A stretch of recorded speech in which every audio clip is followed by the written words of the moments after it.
Carlin, would you be a good secret agent? Yes or no? Casey, I think we all know the answer to this. Yes. Do we all know that? Is that something we all know? We all know you'd be good? What makes you think I wouldn't be an amazing secret agent? Well, no, nothing. Nothing. Like, you know that scene when Jason Bourne is clinging to the outside of the building and you think there's no earthly way he can get down from there, and then he does? Yeah. I watched that scene and I thought, I think I could be a good secret agent. Yeah, okay. I've watched you drive, and I think there's a few things. But you know what, Carlin? You know who would be a good secret agent that we both know? Who? I'm thinking about my good buddy, Matthew Vaughn Mittelberg. Oh, yeah. Joining us in studio for the very first ever guest appearance on a Cinema Snorkel podcast. They didn't even know What I a was going to be setup. on here. I just spied my way in. Where'd he come from? His audio is all set up. More importantly, who are you?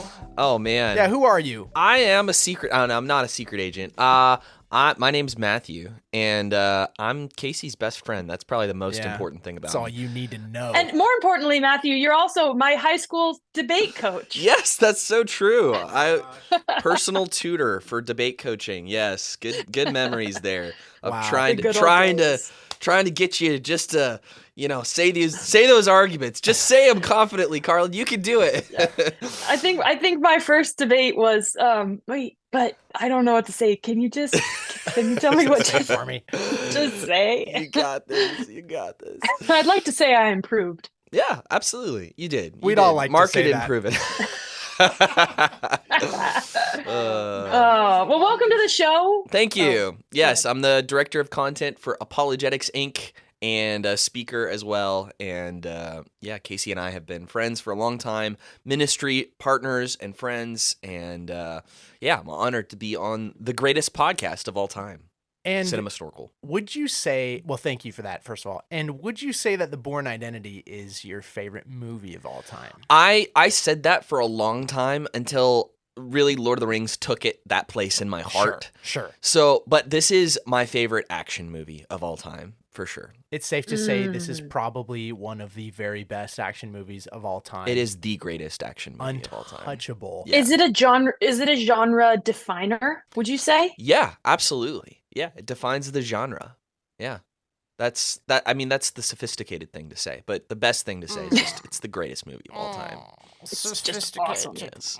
Although Bourne Ultimatum also has a huge it's like which one's better? They're both pretty Ooh. amazing. So, Controversial. Yeah. I loved Bourne Ultimatum, but a lot of people were like not super thrilled about it. What's your take on it? I mean that moment when he's like, where are you now? And he's like, I'm in my office, and he's like, I doubt that.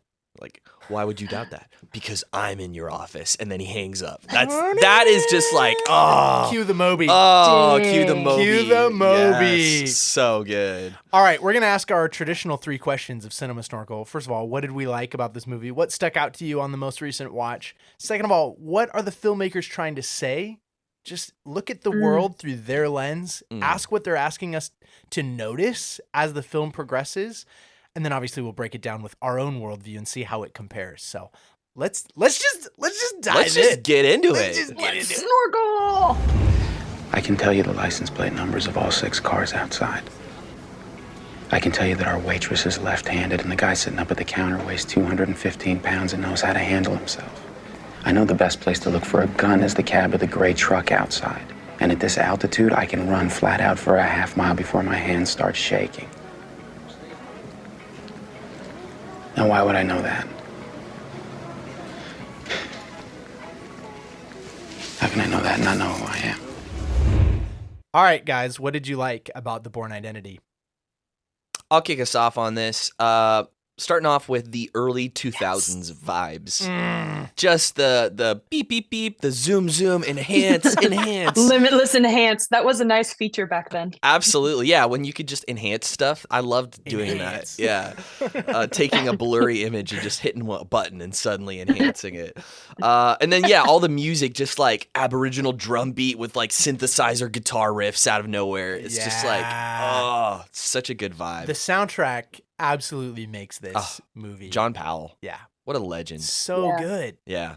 I'll say my favorite thing is the fight choreography is just stunning. Yes. And I don't know if we've just I think kind of fight choreography has kind of evolved recently, or maybe we're like too marvelized and it's like too fantastical and the stakes don't feel real. But the fight scenes when you get them are always intense. They're so tight and they're meaningful. Like you can follow exactly what's happening and the story gets developed in the fight scenes. Yes. And then you get some really iconic moments like the ballpoint pen scene. Incredible. Gross, but awesome. Incredible. So awesome. What makes meaningful action? I think so. A good example of this would be like the difference between The Lord of the Rings and The Hobbit, right? Yeah. In The Lord of the Rings, they're in the Mines of Moria. They are fighting for their lives. Every single sword swing, every single interaction, it's like you could die, but you know, these guys are skilled enough and they're making it through it just barely, you know, versus Right. The Hobbit, they're like running through these underground mines, swinging their swords, and orcs are just like falling left and right. And there's just like, there's no sense of danger or realism or like progression. And with the Bourne movies, I mean, specifically that scene that you mentioned, Carlin, where he's fighting this guy in this apartment, there's this sense of like, this is the first real fight scene that he's had. He had that moment with the cops where he like beat him up, but he didn't really know what he was doing, and he had a couple moments in the embassy before that. But this was like an incredible moment where he's like, suddenly he's defending Marie for the first time and really going all out. And this guy, this other guy cannot measure up. I mean, poor Castell. He gets absolutely trashed by Bourne. One of the things I noticed watching this with Matthew last night is that he knows the names of every single operative that they send after Jason Bourne. Wow, you Me and got my trading buddies, cards? we used to like pause it. Yeah. We used to like pause it to like read all the names and memorize them and like refer to each other as the different names and stuff. It was hilarious. Yeah. Were you one of the kids that would take red yarn and wind it around the staircase and stuff so you could make a laser maze and then like crawl through the laser maze? I'm about to be, because that sounds amazing. What? Let's you can do this. that? Yeah. No, that sounds incredible. Okay. All right. I know what we're doing this afternoon. Yeah, absolutely. Anna, can you go for a walk with a baby? We're going to make a laser maze out of yarn. Yes. We'll make Knox go through it. Oh! Yes. He's 8 months old. He's coordinated enough. Absolutely. You didn't get to say what you liked yet. You know me. I always come back to that question of like, what makes action meaningful? It's how much attention they pay to the world building and the details. I was going to say, even with the tech, there are things that should have not worked when you watch it 20 years later. Like they scan into the high-tech bank with like an iPad and he puts his hand on it, you know, and we should go, oh, look at that ancient, silly technology. But actually I was like, this is a high-tech bank. I'm buying it still. Like it puts you in the mindset of the time because this movie is meticulous with its attention to detail. Yeah. No detail is wasted. And that's why scenes like The Hobbit, their fight in the Misty Mountains with the Goblin King whose face is unspeakably gross. Yeah. It doesn't matter because they're fast and loose with the details. One example I was thinking of is at the very end when Jason Bourne's in the apartment. He's having that face-to-face with Conklin for the first time. And they suddenly realize he looks at Conklin's radio, it's on. And then he looks at the door and the latch moves so carefully and quietly. We trust them when they show us little details like that they're not just making stuff up. We trust that every detail they're showing us is significant. They shadow the pen. So he's got a pen in his hand a bunch of times before that scene. No detail is wasted, I think is what I'm getting at. Even like we were talking about their traipse through different European cities, something about that city just feels completely believable. Like this is early 2000s Zurich or whatever. Yeah. You know? Well, and this is something I wish I would have researched some of the quotes and stuff, but in my philosophy of literature course, we read about C.S. Lewis and how he talks about good art. It builds this world, and it's something more than just the excitement. Like if you want just excitement, you can go on a roller coaster, you can, watch a Liam Neeson film that has, zero plot. It's just him killing people, and there's just zero, you can substitute in the writing. He says you could substitute the Indians for cowboys, and it would make no difference to the story. You could just substitute these characters out. But he's like, good art, it pulls you into the world so that there's no substitute. You can't substitute Zurich there, or whatever European city is. You couldn't substitute it for an American one, because that would just change the entire movie. Yes. It would change the film. And there's something about what they're doing there. They give you the details. They give you the cold stare of the banker lady, and they give you these little European things that literally. But it is in the sense of a high security bank. There's no way she's gonna be like, "Welcome to the bank. Like, can I have your number?" Yeah. No, she's gonna be like hard cold, and just no warmth at all. And so those little things, they bring your mind into this shared space where they can create and tell the story. It's not a generic bank. Yeah. It's a bank in Zurich. Yeah. And it allows for a lot of subtlety of storytelling. For instance, when he walks into the yacht, like the office where they're building yachts, and he walks in and they all go, "Mr. Kane," and they recognize his face, and because he's so smart, he's gathering all this data, subliminal data, and trying to piece together, who the heck am I? And then when he walks in as Mr. Kane, and they all like jump to attention, and they're like, "Can we get you a coffee? Can we get you a chair?" That attention to detail, contrasted to the bank lady, allows for the story to get to progress with lots of subtlety. Yeah. Yeah. A theme that we talk about a lot is implicit versus explicit themes, right? And in a great action movie like this, so many of the themes we're going to pick up on are implicit, in that the film isn't directly commenting on it. It's just showing you, or it's part of the backdrop, but you pick up on it, right? Yeah. One of those is like how excellent Jason Bourne is at being a spy. Yeah. Because they show you 1,000 little details where that's true. Yeah. Yeah, it's even hard to narrow down exactly what those details are, but you just notice, especially as you see the movie more and more, you notice these things where he walks into the room and suddenly he notices all of these things all at once. And, I was even noticing, like, I think when he meets Marie for the first time and he's like offering money to her, he wants her to know that he's on the run. And he when the police cars go by, he like turns away. And first time I saw that, I thought, oh, that's sloppy. Like, why is he doing that?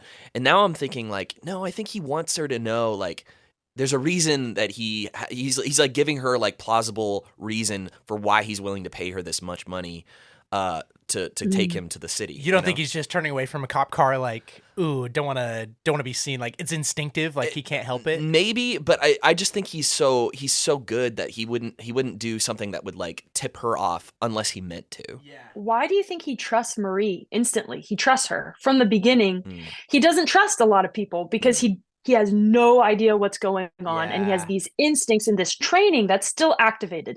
But for some reason, he does not lie to her ever. Why do you think he knows to trust her? It's interesting. Like, it starts off with they have mutual needs and they can fulfill each other's mutual needs. And that's it. Like, that's what it starts off. She needs cash. He needs a way out of there. Yeah.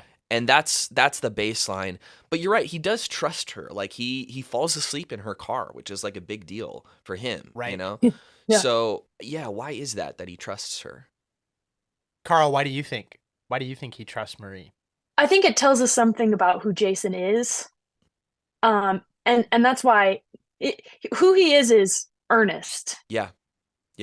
And transparent, actually, which is ironic. And because set against this weird, clearly there's more to him than he even knows, but he's so sympathetic to us. We can tell he's a good person. He wants what's right. He wants, innocence, and he wants to protect people. Like, he's a good guy. Okay. Yeah. We know that. And that's why the intrigue of the plot is like, okay, well then why the passports? Why the gun? Why the violence? And we're on this journey totally with him, to uncover what is this sinister thing? There's like a big sinister thing, and it's inarticulate. We can't put our finger on what it is, but we're uncovering it with him. And I think Marie is also kind of hazy. She's kind of a gypsy. She like floats around. She never Mhm. lives anywhere longer than a year. But there's something transparent about her as well. Like she's not pretending to be anyone she's not. She's just pretty transient. Yeah. And I really think the moment he meets her, he trusts his intuition, which is clearly very sharp. But I think he's so desperate for somebody to know him because he doesn't even know himself. Why does Marie trust Jason? Would be the opposite question to ask. Ooh, Why does she that's just a great trust question. this dude who's throwing her some cash?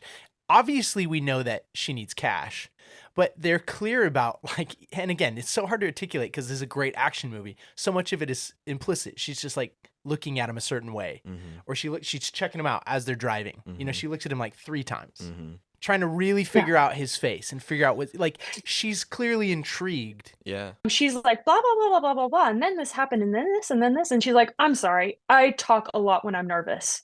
And she gets this feeling from him like he's not there. He's not listening. I'm just running my mouth. And now I'm aware of it and I'm embarrassed.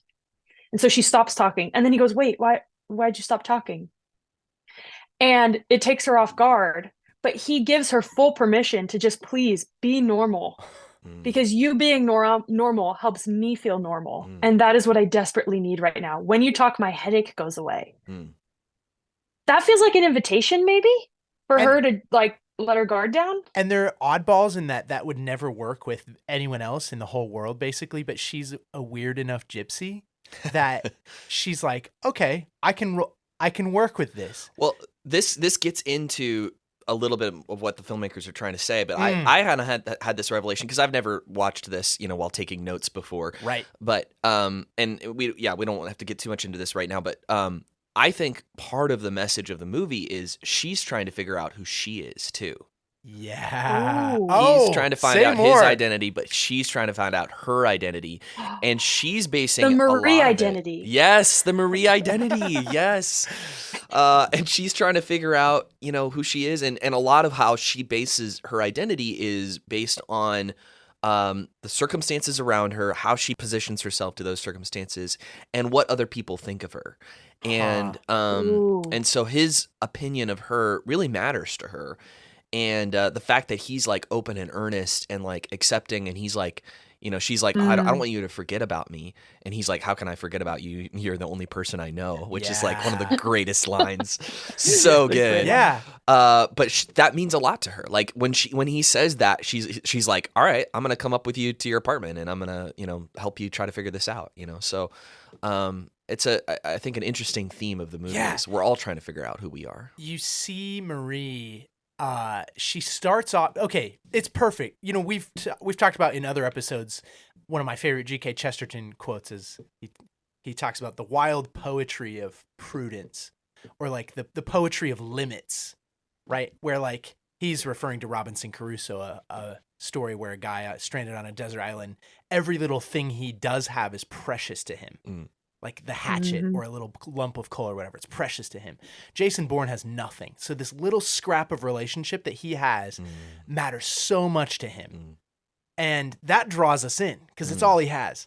And for her, she doesn't, you're so right, bro. I've never thought of it that way. She doesn't know who she is. So here's this like really highly competent guy who needs her. And almost her insecurity draws her in at first, / her desire to be wanted. And clearly she's maybe thinking this is kind of another like kind of fling that she can have. She's dotted around the map, going with different friends or guys or whatever. And here's kind of the next one. And so there's a naivete that she starts off with where she's like, ooh, this is fun to be needed. And as she gets drawn in, her character arc goes through some stages because at first it's fun. Then it gets kind of scary, right? Like there's that first fight, and then all of a sudden she's in way over her head. Yeah. Like when she sees Jason hitting that guy's head on, like, who sent you? Who sent you? And he's saying it in different languages. And she's like, he jumped out of the window. Why would someone do that? And she's all shell shocked and she throws up, and she's like really starting to. She kind of hits a breaking point, right? Yeah. Until she at one point wants completely out.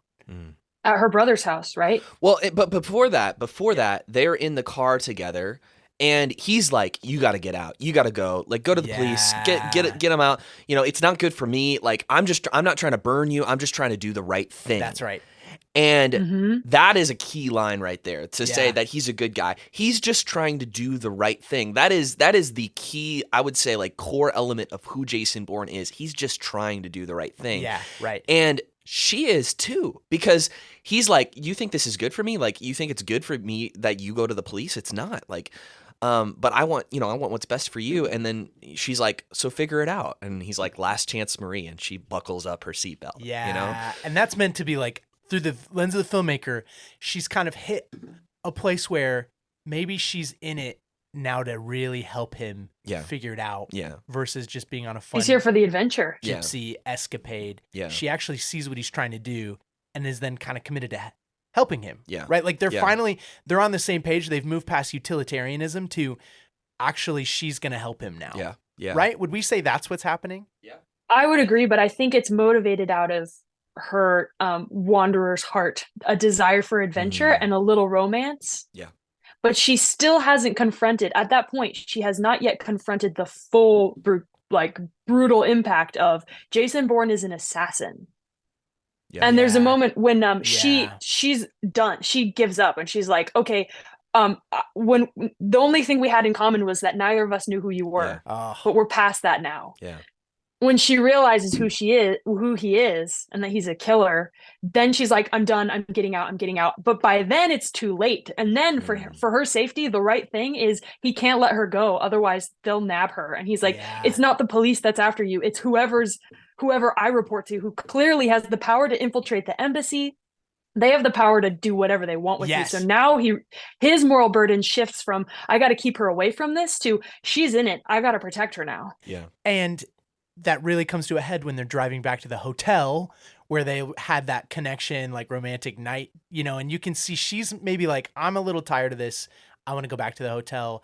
And then he's like, stop the car, because he sees the police going to the hotel. He's like, we're done. Get out right now. Walk away. Gives the cab driver tons of cash. And she's like, what are you doing? What are you stop? And then, and then they start to clash again. She has that freak out moment there. I would say, that's a moment where she freaks out and she is scared and she's like, get away from me. But I think you see that she still cares about him. Like even in that moment where they're at the friend's house and she approaches him and says, she's trying to figure out like what's going on, and he's like, maybe we could just run together. And when he's at night and he's like in the kids' room making sure that they're safe. Yeah, but he's like weird. Yeah, he's like, he's terrified for the children, and she's like, So she still does care about him. Like she really does, and she's wrestling with it. Yeah, she's wrestling with it, and we see that. She's asking that question, who are you? Because she sees different layers get peeled back. Like, okay, here's this helpless guy, but he needs my help and he's got cash.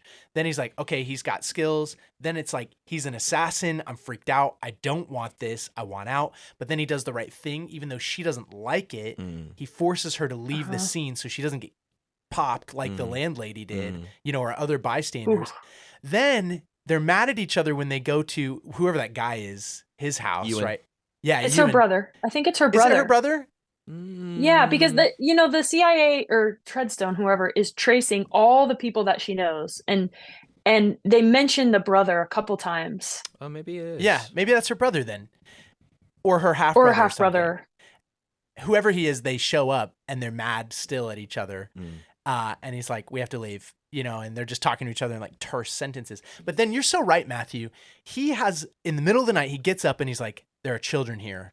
Oh my gosh. What if I endanger these children? He doesn't remember yet that when he was about to kill Wombasi, that it was kids that stopped him, innocent children that stopped him from pulling the trigger. He doesn't remember that yet. But that's a part of his core motivation, is like confronted with that innocence. He's like, I'm a monster. Like, I have to get away. And I think you're right. She sees that he's actually up in the middle of the night in a weird, threatening. That's the beauty of this movie. It balances his killer, like he's an assassin, with, he really cares. Like, he really cares. And he really asks her to go with him. And she doesn't know in that moment. But I think you're right. That brings her back into orbit enough to where at the end, it makes sense for him to go find her, and they're they're meant to be together, actually. Yeah, Like yeah. she might not be in because it's not the time to be in, it's time to run for her. But she is drawn in by, okay, maybe he has this in his past, but whoever this guy is post amnesia, he's a good guy. Yeah. Yeah. And I'm interested. Yeah. At the end. Well, I think we're hitting on two themes there too. Just the children. That's what turns him. Is he realizes if he kills Wombosi right now, he's gonna have to kill all of these kids too, because there can't be any witnesses. That's what he got sent to do. Yep. To be invisible. He's not sent to be a killer. Anybody, he's like, I could send Nikki to do that. You're sent to be invisible. And so he's like, that's what it breaks him. Is he's like, I'm not gonna kill all these kids. You know, I can't do this. And so the value of children is huge there. But then I think we're really hitting on the biggest theme in the film, which is very obvious. It's right in the title, which is identity. What makes you who you are? Yeah. And is it your past that defines you, or is it your future, or is it the decisions you make? And they have a lot of really, I think, interesting things to say about that. And so what do the filmmakers say? Where do they land that plane? What is it that makes you who you are, your past or your future? Yeah. I think I'm not quite sure, but I think they say your past doesn't define you, but you can't escape your past. You have to deal with it. You have to deal with the consequences of your past and take responsibility for your past. And that's what he spends the next 3 movies after this trying to do, is he says, I'm going to end this. And it's like, well, you're going to end it, and then you're going to end it, and then you're going to end it, and then you're going to end it. We needed sequels, you know? Yeah, exactly. He starts unraveling all the treadstones, which they tee that up so well at the end of this movie when the director guy is having his hearing, and he's like, treadstones just like this it's just a training program. It wasn't very promising. We didn't think about it very much. But now let me show you Blackbriar. And you just see how cavalierly he brushes past it to like sweep it all away, and then we're on to the next scandal, which is the exact same program repackaged. So another theme being corruption. Yes, absolutely. When you start tugging at the threads, can you ever get to the center of the lollipop? You know? Yep. And the professor, when he dies, he sort of hints at this. He's like, the professor being one of the assassins. Yes, sorry. For those who haven't memorized, you got to memorize the character names. Yes. Yeah, what was his middle name and what was his dog's name? The guy who dies in the field. He's like, he gives this sort of final speech before he dies, which Bourne later uses to talk to other agents. And he's like, look at this. Look at what they make you give. Yeah. And it's basically like, what they make you give is not worth it, essentially. That what we're trying to do is not worth it. Yeah.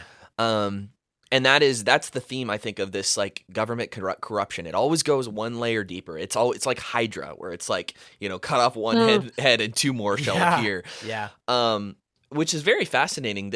And it sort of fits maybe in the theme of like the early 2000s vibes of like there was the NSA wiretapping and all of that, and all of these different kind of scandals, and sort of this fear that government was corrupt. And thankfully we're all past that now. No, and, of course. there's no fear of that anymore. Yeah. So thank God for that. Am I right? Yes, I hope you're listening.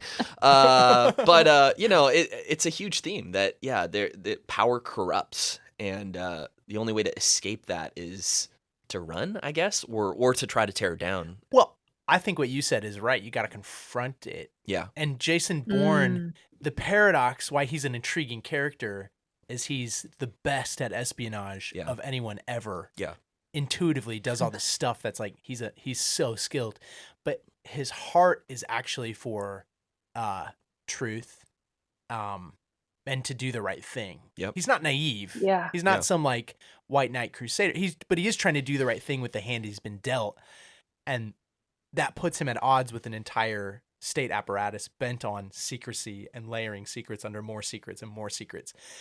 And you see this really well. I was loving the interactions between Conklin and his boss this time. Yeah. I think whereas Jason and Marie grow in trust, you watch Conklin and his boss, their trust deteriorate until eventually Conklin's boss is like, ice him, and he turns his subordinate guy, buzzcut kid, on Conklin and has him taken out at the very end. He's like, shut it down. So you see, actually, they start off with a high degree of trust. Like, are you asking me a direct question? It's clear they have an arrangement. So much implicit in their dialogue. That's why it's good. It's juicy.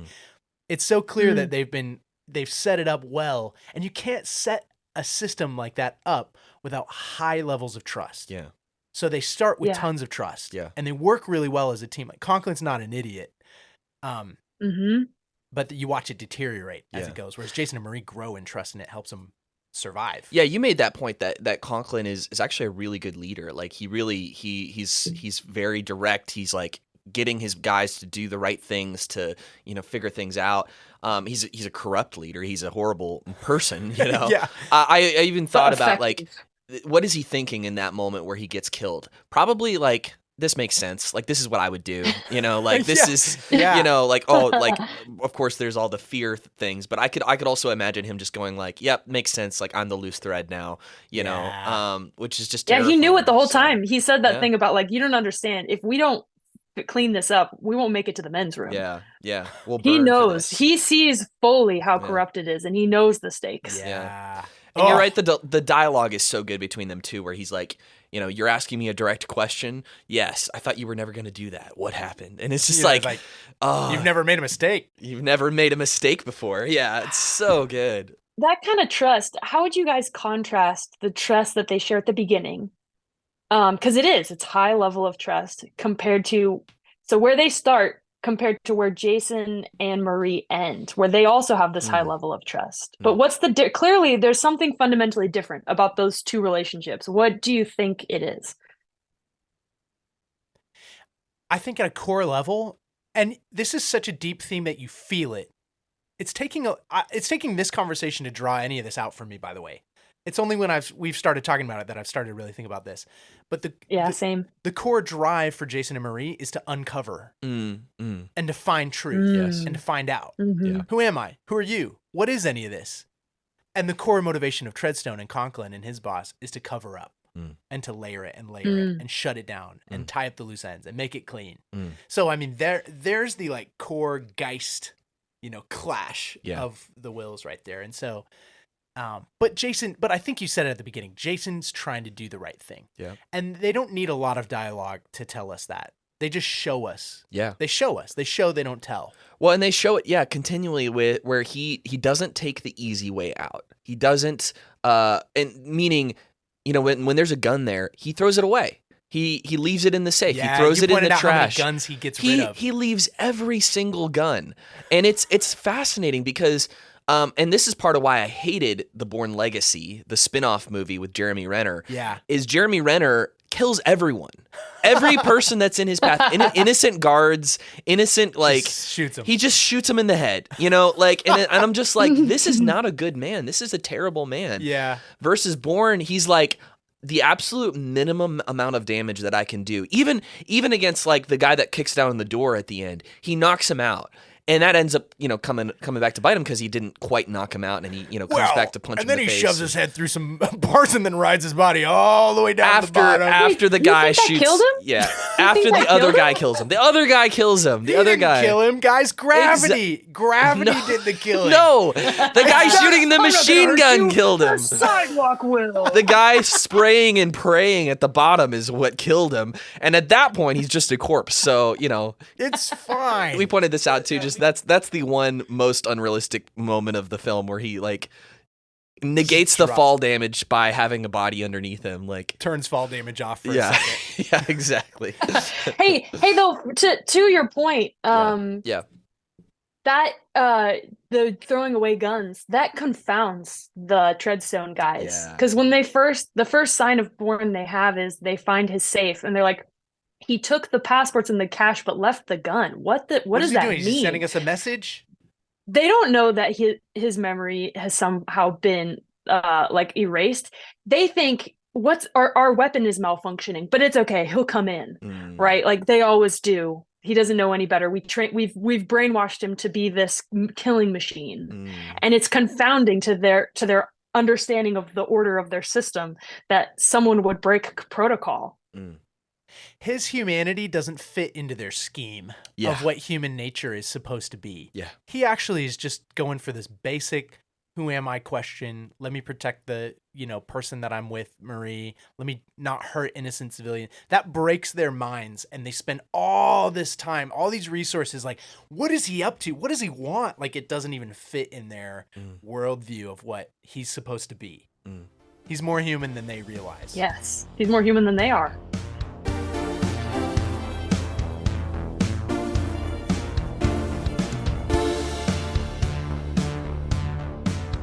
So guys, I know that with a film like this, we don't want to like wedge a Christian worldview in. I think that's an easy temptation to do.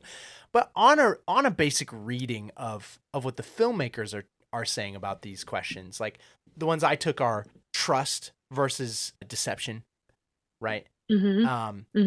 Like trying to find out who you are. Like Matthew, you said it perfectly. Does your past or your future define you? On those two themes, for starters, what does a Christian worldview have to say? Yeah, you got to be born again. You got to be Jason born again. Saving that. You've been saving I've been that saving it up. Thank you for listening to Cinema Snorkel. This has been another awesome episode. That's a wrap. That's it. We can't do more than that. Got to be born again, baby.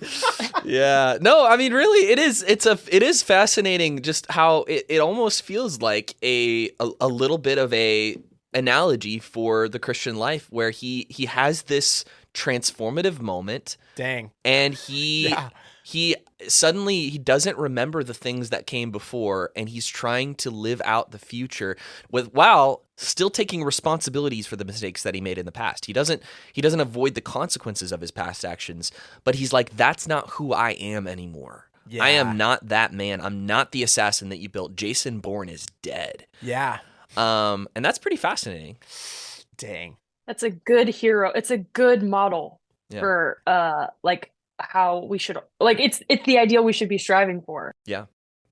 There's a reality where you have to have death to the old self before you can like live for the future. Like there is a reality where that, like, old Jason Bourne had to go through that. Otherwise we never get the hero. Right, because if he just decides, okay, I'm going to just like start fighting against this corruption, then it's like he's trying to, create this new identity. He's trying to, undo the damage. And that's just like every other, revenge film, every other, you pushed him too far. Coming for you now. Yeah, exactly. We've all seen that one. Yeah, but that's not what this is. It's like he is a new person now in a very real sense. There's no psychological continuity with his previous identity. Yeah. And he's been dealt this card, and now he has to deal with the card that he's been dealt. But yeah, he has this new identity now. Man, Carlin, you say this all the time. The things that, like with sequels, sometimes they're like, oh, we got to make a sequel, and it's got to have all the same elements: a car chase, some shooting, some shooty guns, some amazing twists and plot. But they miss that one line that everyone loves. Oh, say that one again. That one line. Say it again. Say it again. Oh, remember that? But what they miss is the heartbeat that actually draws us to so many of these movies in the first place, which is goodness. It's like the three transcendentals: goodness, truth, and beauty, right? Those things draw people into stories, and set against a backdrop of conflict or destructiveness, they pop even more. And I think sometimes with sequels, we lose that. And the thing about the Bourne Identity that makes it so rewatchable is, yes, the technical perfection with the action, but it's character driven, and it's driven by Bourne's search for redemption for his past self. And I think, he says that line of, you're acting like I'm trying to burn you. I'm just trying to do the right thing. And her response initially is, nobody does the right thing. Yeah. And that, again, that's the core tension is, does anybody do the right thing? And I think the Christian worldview has a lot to say about that when we receive this new identity from Christ, we really are free from the guilt of our past decisions. We're not free from the consequences. Yeah. And you have to take responsibility for what you've done, but you are free from the guilt of it. You're declared righteous, you're declared holy, and you can actually have a bright future. You actually can be the person that does the right thing. And that's what we want. We want freedom from the guilt. not necessarily the consequences. Mm. Every bad guy in this movie is trying to escape the consequences Yeah. without dealing with the Ooh. guilt. Mm. Bourne Dang. is trying to deal with the guilt, and he's accepting responsibility for the consequences. And that's what makes him a hero. Mm. So in our Mhm. lives, man, I mean, that's so applicable to me. How many times do I want to squirm away from some consequences Mm. without just owning it and being like, yo, I was a jerk. That's why I'm in this mess. Mm. So I'm sorry, you know? Mm. And actually there's freedom from doing what the world so often doesn't do. Like seeking freedom from the guilt by accepting responsibility for the consequences. No excuses, right? Because if you think about it, Jason doesn't remember doing any of the bad things Yeah. that he's done. Yeah. He kind of has to take it on the evidence that he did. And it would be easy for him to make an excuse and say, yeah, I don't remember that. It wasn't, I'm just going to live my life and like move on as if none of that ever happened. Yeah. Yeah. But he doesn't make that excuse. That I like. How many of us would actually do that? How many of us do that for the things that we know we've done wrong? Let alone the things that, like, yeah, if you had an out like that, I think everyone would take it. But somehow Jason does accept full responsibility. Picture an alternative reality where they make this movie and Jason Bourne's like, that wasn't me. I didn't do it. I didn't do any of that stuff. Just get off my back. Yeah. Like, you know, we're just like, ugh. Okay, you can take him down. Like, I know that it'd be extraordinary. I would never, it'd be hard to accept responsibility, but he does, and that's why we like him. Mm. That's why he's such a good action hero, because he's a good guy. Mm. Now I have a question for you, which I like to always ask, and the listeners probably know it by now, but does Jason Bourne change during this film? Good question. Like, do the events change him fundamentally? I know he reacts to what's happening. Yeah, I think he does. I think he starts off very kind of naive, and I mean, obviously naive because he literally doesn't know anything. But he does start off as sort of this scared sort of boy. You see him he almost seems like a teenager at the beginning of the film, where he's on the boat, he's trying to figure things out. He's like angry. He's kind of impulsive. Get he's out of my room, Dad. Yeah. Fisherman Dad, trying to help me. Yeah, Giancarlo, you said you're my friend, but actually Marie's my only friend. So true. So, poor Giancarlo. But, by the end of the film, he's a man. Like, he's like Conklin, like, Jason Bourne is dead. I am this new guy, and you need to tell them Jason Bourne's gone. Yeah. And he has he's understood his past. He's understood what he has to do in the future. And he's a man now. It's a coming of age story. It's a coming of age story. The best coming of age story. Aw, that's so wholesome. Yeah. When he breaks that guy's arm backwards over he Yes. breaks his elbow and throws him out the window. Poor Castell. Okay, I got it. The follow-up question, Casey, I'll aim this one at you then, is does Marie change? And my intuition says yes, but how? I think what you're pointing at, Matthew, is Bourne. See, the question we don't know is he going to take responsibility? And we find out that he does, and it makes us love him. Marie, with her gypsy life, has clearly not taken much responsibility for anything in her life. That's why she's in the embassy with no money, and her plans have changed, and she's frustrated, and and by the end, she starts to take responsibility for helping Jason. Like, she walks into the bank or whatever, or the hotel, and she just asks the guy, like, she's actively helping, and her naivete gets busted a few different times until by the end, standing in that room in the dark with Jason, and he's looking at the kids, it's like she finally understands fully the stakes and chooses to do the right thing. So I think her journey is about starting to take responsibility as well. Yeah. So we see her grow up a little bit too.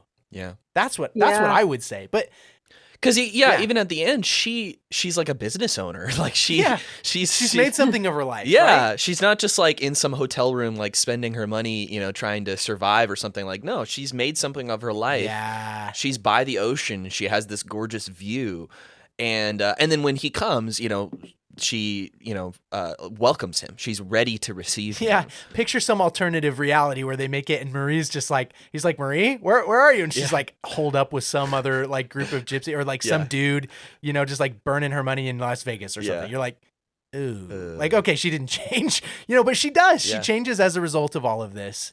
and actually does something with her life. Yeah.